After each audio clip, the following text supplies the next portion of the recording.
Nitrell. Yes, sir. Nice to meet you. Good. Nice to meet you too, Coach Leo. Thanks for coming on the podcast. I really appreciate it. Brandon speaks very, very highly of you. He says you are an incredible success story and an asset to the organization here. Sure. We appreciate you coming on the podcast. As you know, this is called Soar to Soaring. Soar as in muscles and soaring as in we take flight. You were and are an athlete, right? Correct. What was your sport? Basketball. Basketball. So I'm looking at you, you're what, about 6'2"-ish?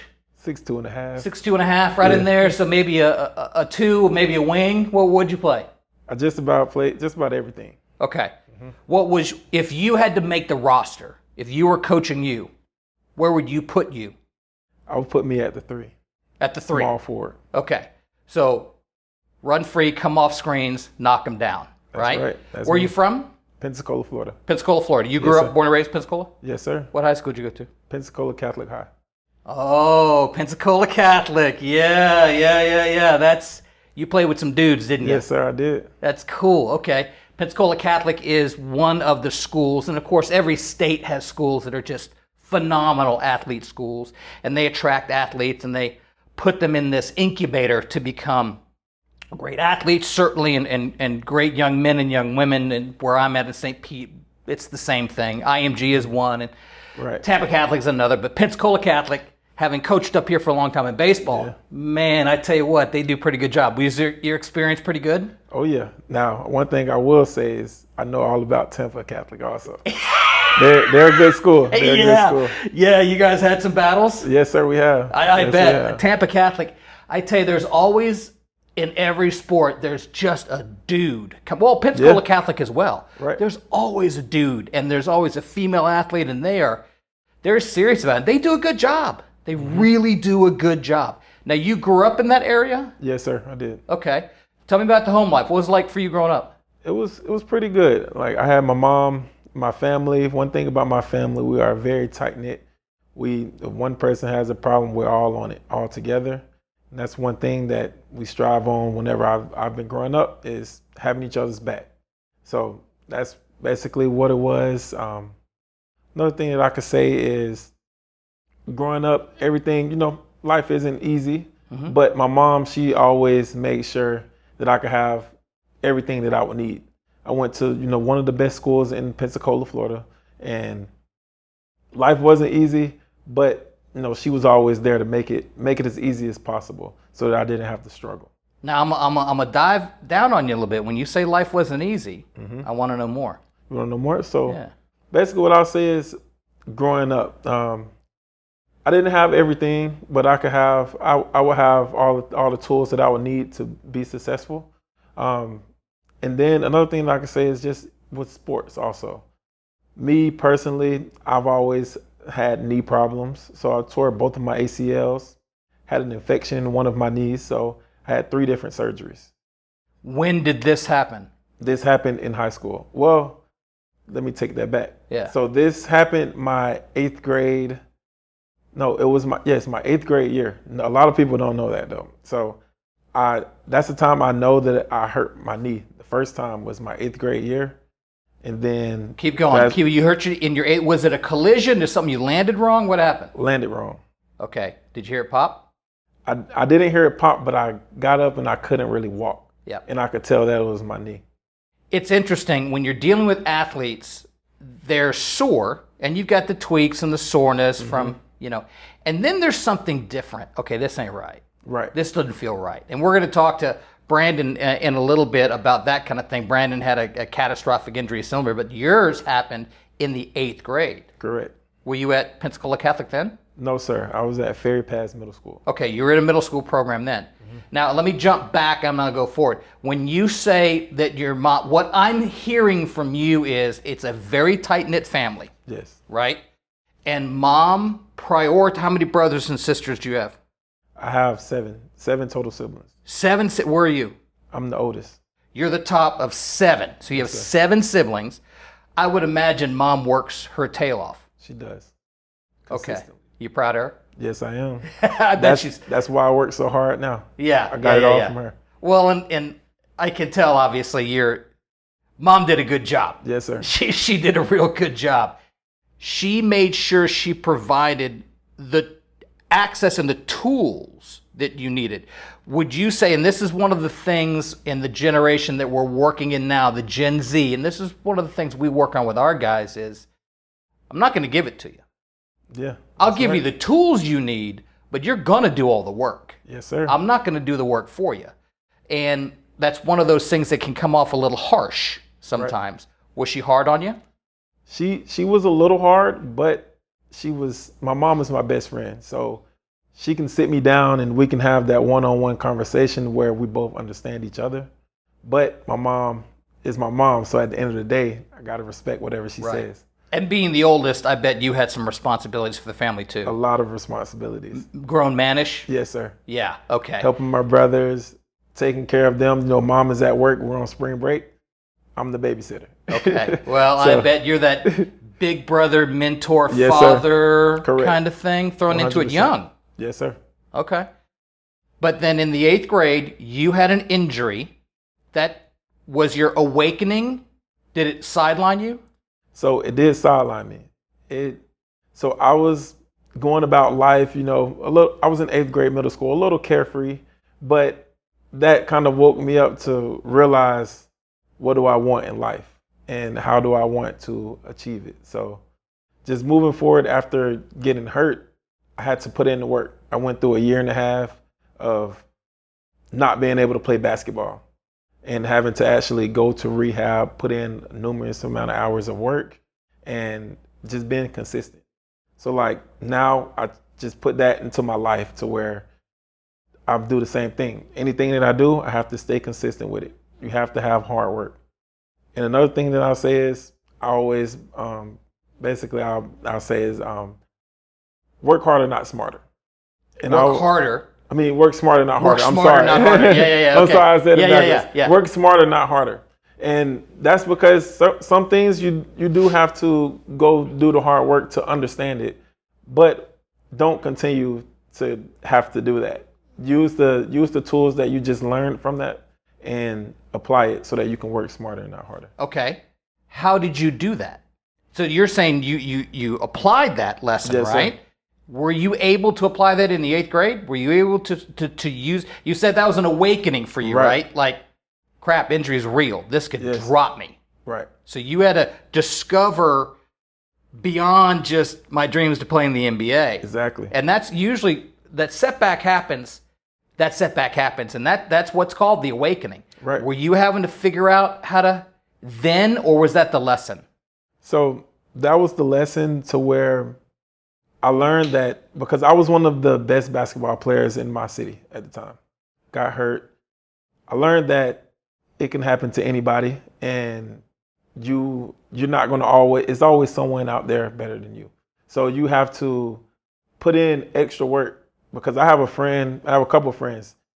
I wasn't as good as I was when I first came back, and they were, outshining me, in which it wasn't a competition between us because we're friends. We look at it as motivation, but I wasn't where I was. So it made me want to go even harder. We pushed each other, and it was kind of a lesson to just stay consistent. That's one of the main things. These were friends of yours that you played with? Yes, and also I grew up with. Okay. Are they good people? Very great people. Very great people. It's amazing. You can really learn who the character of somebody by looking who orbits them. That's right. Who they're around. So it sounds like, okay, mom is solid as a rock. Yes, sir. Ain't afraid to put the elbow grease in. That's right. Provided what you needed, not spoiled, I would imagine. Not spoiled. Accountable, yes, right? Sir. You're going to do your homework. And then you surrounded yourself, probably with the help of the influence of your mother, with strong people of strong character. Yes, sir. God, that just sounds like that's what you're supposed to do, right? That's right. That's right. So take me in the 8th grade. You had what was the actual? Do you remember the injury itself? So I tore my ACL, my meniscus, and I believe that's what it was. That's exactly what it was. Okay, so it was a substantial. So you tore your ACL, which I've done mine. Yes, sir. And I was a catcher in college, so my meniscus was gone when I was in my 20s. Right. So you had a substantial injury in the 8th grade. Yes, sir. Year and a half of rehab. That was surgery. Was that a surgery? So, here, wait, I'm sorry to cut you off, but to take you back a little. Yeah, please. So 8th grade, that's when I tore it. I didn't get surgery yet. Okay. 9th grade of high school, my summer league. So I'm not even fully in high school yet. I'm doing summer league basketball. That's when I fell again and I had my first surgery. Okay. So what we then say, and when we're dealing with baseball players, and we'll talk to Brandon about this, that's called a predisposition. So in the 8th grade, that was the injury that set the stage for potentially the next one. Yes, sir. So a year-ish later, that was when the one happened.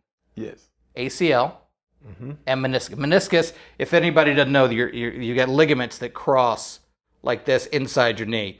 Anterior cruciate and medial collateral, and then the sponge in between, that's the keep the joints apart, that's the meniscus. Typically when you tear a ligament, you're going to tear the meniscus too. It just goes along with it. Right. They both suck. It all sucks. It's never good.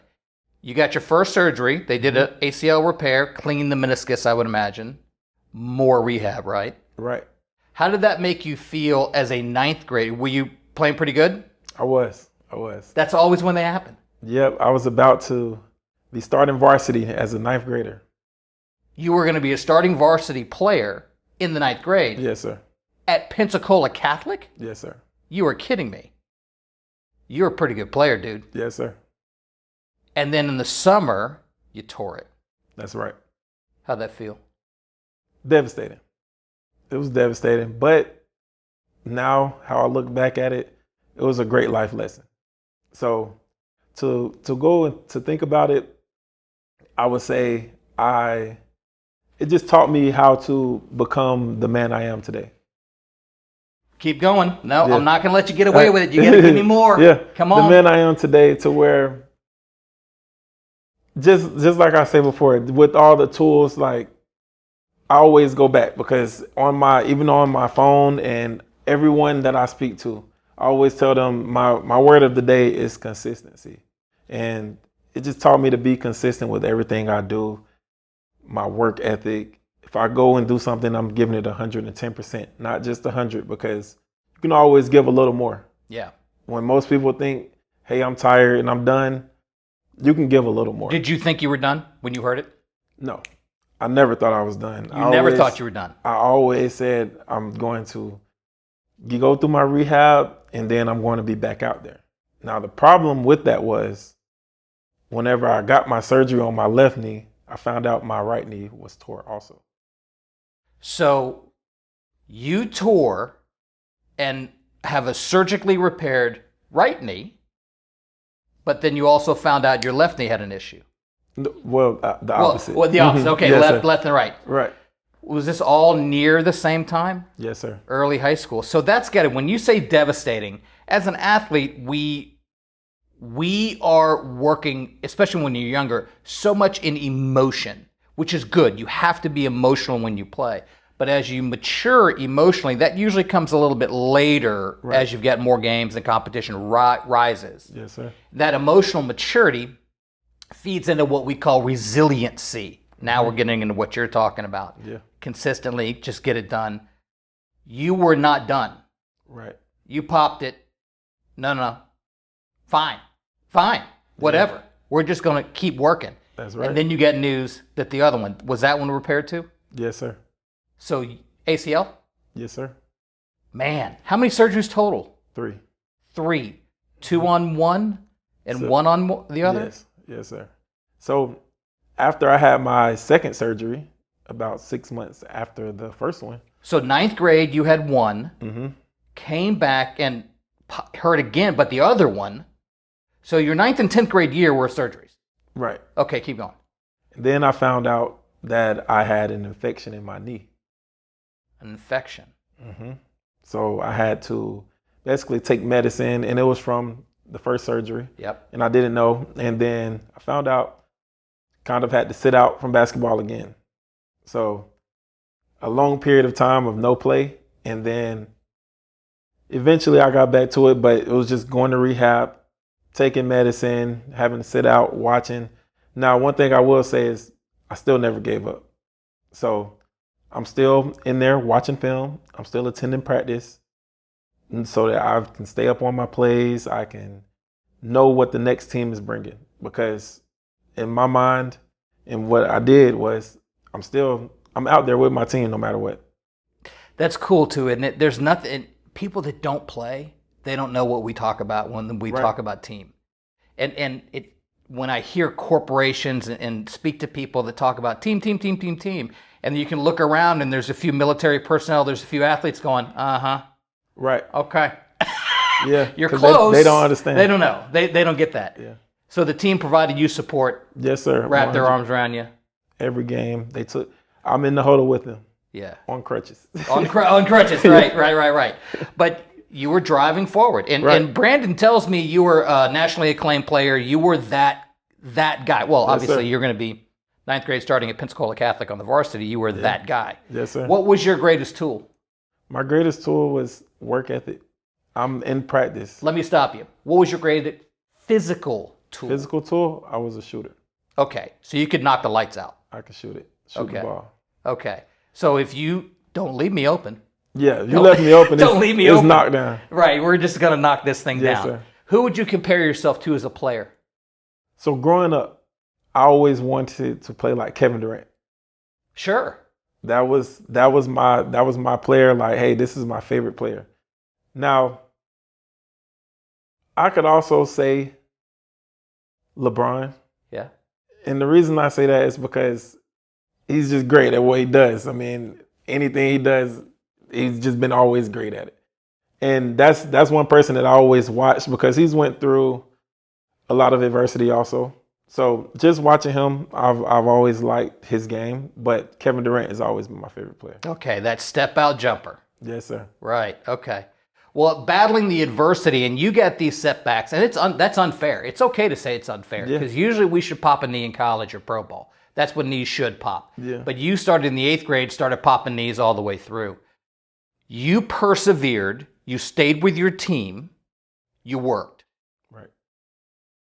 Hearing you talk about your family, it sounds like it just is what it is.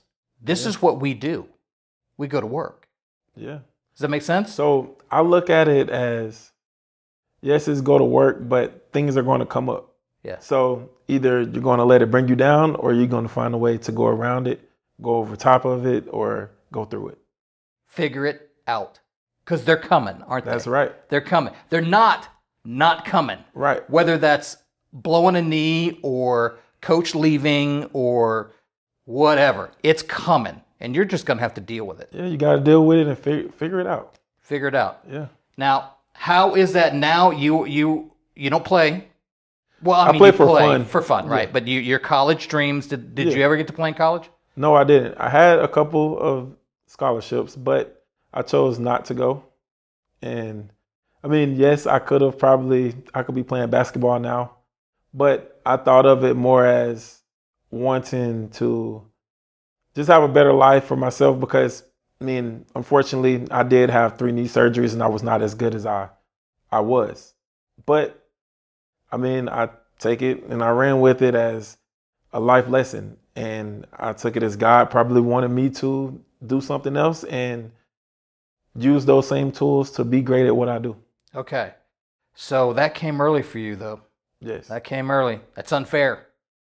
That is unfair. So I take it as it is what it is. Yeah, some people say unfair, but how I look at it is a lesson because I can still go play basketball to this day and have fun.